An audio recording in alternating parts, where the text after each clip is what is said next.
Welcome to the College Football Breakdown. This is a brand new show I'm going to try out here on the channel where we'll be covering all things college football. And instead of digging into it in great depth and having guests who are going to talk on for an hour or more about some specific topic, we're just going to be doing 10 to 15 minute quick videos here and break down some of the biggest stories happening each week in the world of college football. So when you're at the water cooler at work or you're talking to friends or family, you know all the most important stories about college football, so you're up to date on what's happening. Now, we will be doing a Monday show each week. I'll try to get it out a little earlier in the day on Monday. This one's going to come out kind of late, where you can break down the biggest stories from the past weekend and know what's happening.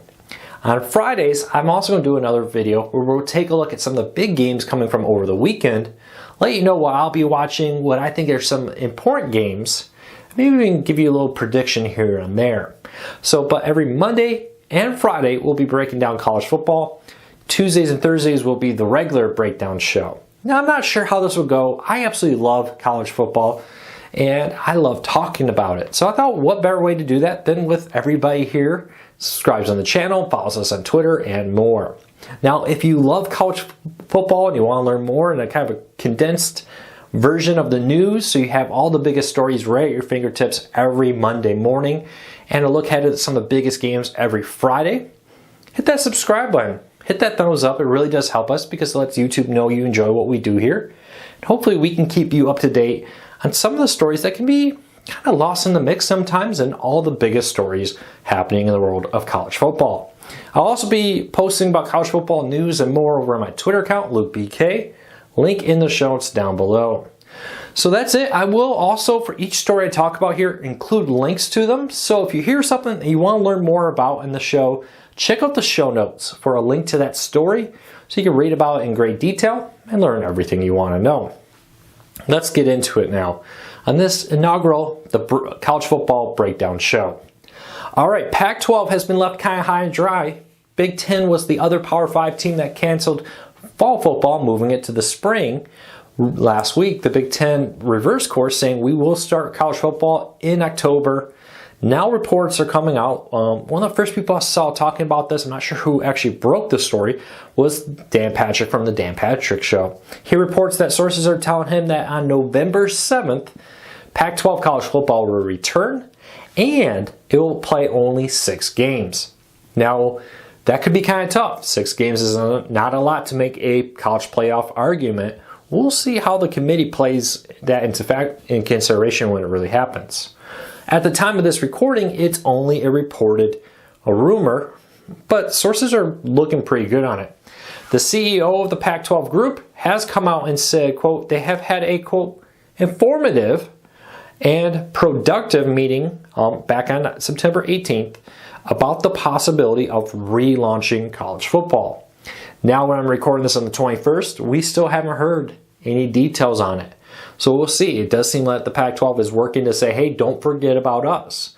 Reports a lot of college football prospects are taking kind of stock in who's playing, who's not, who's giving them an opportunity to show their talents for NFL scouts. And if you're not doing that, it seems to be hurting recruitment. We'll see how this plays out.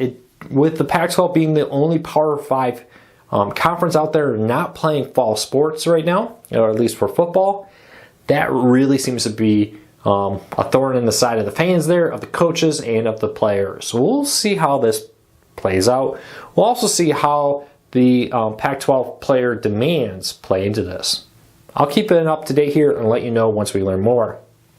Speaking of teams coming back, UMass has announced they intend to play football. This came out just today, 2 hours ago. They announced this when I was setting up to record this show. But they intend to play football in the fall of 2020. No exact date and schedule. UMass is an independent football university over there. So they don't have a conference that automatically guarantees them some games. They're struggling to go find ones right now. We'll see how this all plays out. But UMass is joining a growing number of colleges that initially had canceled or delayed or changed their fall football plans, only now to turn around, change their mind, and be coming back for the fall of 2020. We'll keep an eye on how that schedule fills up. And we've actually been seeing a lot of teams that, hey, my opponent next week canceled because they had somebody test positive. Now we're going to call around. UMass may be hoping that they can be one of those teams to say, hey, don't forget about us. We'll take that vacant week right there. There's a need for that. I'll talk more about that here in a minute. All right, Big Ten is back, and Nebraska had a big part in that. They pushed very hard for Big Ten football to come back. And now some people are saying the Big Ten may have returned the favor by giving them a surprisingly difficult schedule, including Nebraska's AD, who rips the Big Ten's revised Nebraska schedule, as people are claiming the Big Ten was deliberately kind of harsh on them with games like playing at Ohio State. So I'd love to know, do you think the Big Ten was deliberately giving Nebraska a hard schedule? Some players were suing them. Nebraska even talked at one point about leaving the Big Ten in order to play football this fall. There was definitely a large amount of pressure put on the Big Ten from Nebraska to justify that. All right, 2020 has been a year where diversity has become a hot topic more so than ever before. Now 30 Division I colleges, ADs, have announced that they've signed on to a pledge to improve diversity in coaching, where they will actively make sure that a candidate with a diverse background, a minority, will be considered for open college coaching positions. Now, this applies for several major sports, including men's basketball, women's basketball, and football, per the website's pledge. And according to the website where this pledge is posted, they will, quote, must have a finalist pool that includes at least one candidate from a traditionally underrepresented background, and one non-diverse candidate in men's basketball, women's basketball, and football. We'll see how this goes, but a growing number of colleges have for a long time pushed for diversity in their coaching staff to better represent the players that they are coaching, and now it seems that 30 colleges have actively decided to sign on to that. If you want to learn more, again, links are down in the show notes to all these stories. All right, remember earlier when I was talking about UMass, I said some schools are trying to find replacements? Well, California is one of them. They're going to miss a football game that's supposed to happen this weekend because their opponent was canceled due to several COVID tests. Now they've struggled to find a replacement, have decided to skip this week's of play. Now that is kind of tough because if you have one school with 9 games and another school with 8 games when it comes to ranking, that definitely does get considered. But North Carolina says they were unable to find a school willing to play them. If UMass was already up and ready, I'm sure they would have jumped at that, for example. So we'll see what happens here. I expect this will happen more and more as we've seen several games not be canceled because of positive tests, but because of contact tracing, where it's like this student isn't tested positive, but this student has actually been in contact with somebody who did test positive, and now we're going to have to not play them. We don't have enough players now. Look for that to become a bigger issue.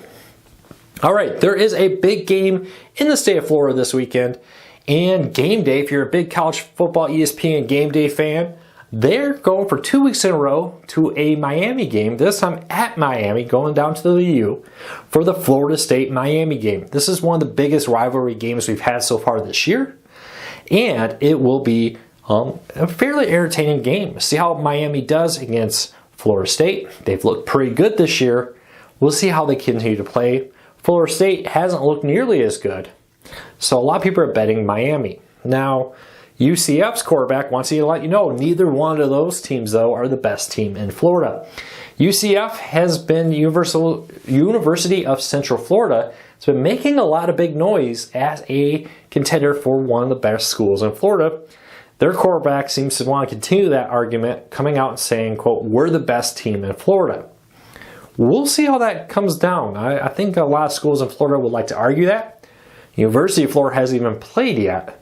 So let me know, do you think that Central Florida, University of Central Florida, is the best school in Florida or not? I'd love to hear from you.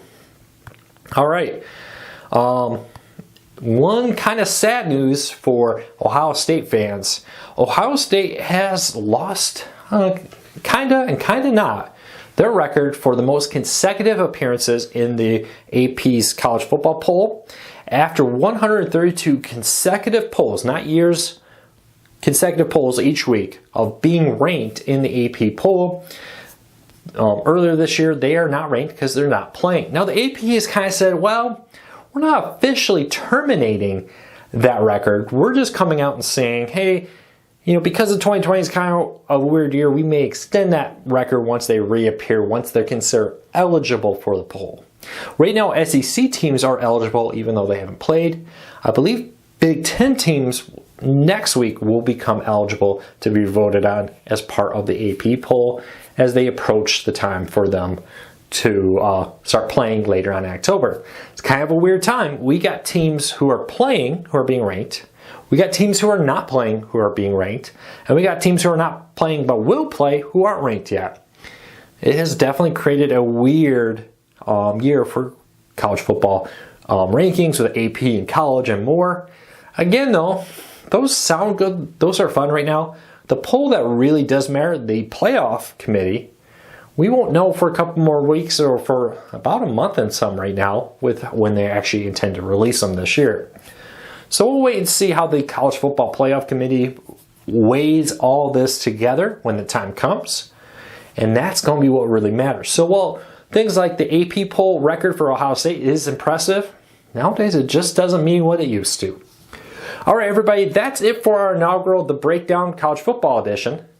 I'd love to know what you think of the show. Do you enjoy this format of college football news condensed down into a 10 to 15 minute little breakdown of the biggest news you need to know to be up to date when you talk to your friends, family, and hang out at the office water cooler? Let me know. I'll love to hear from you, and hopefully you enjoyed the show. Thanks for your support. If you like it, hit the subscribe button, hit the thumbs up. It really does help us, and we appreciate your support. We'll talk to you all real soon. Take care, everybody.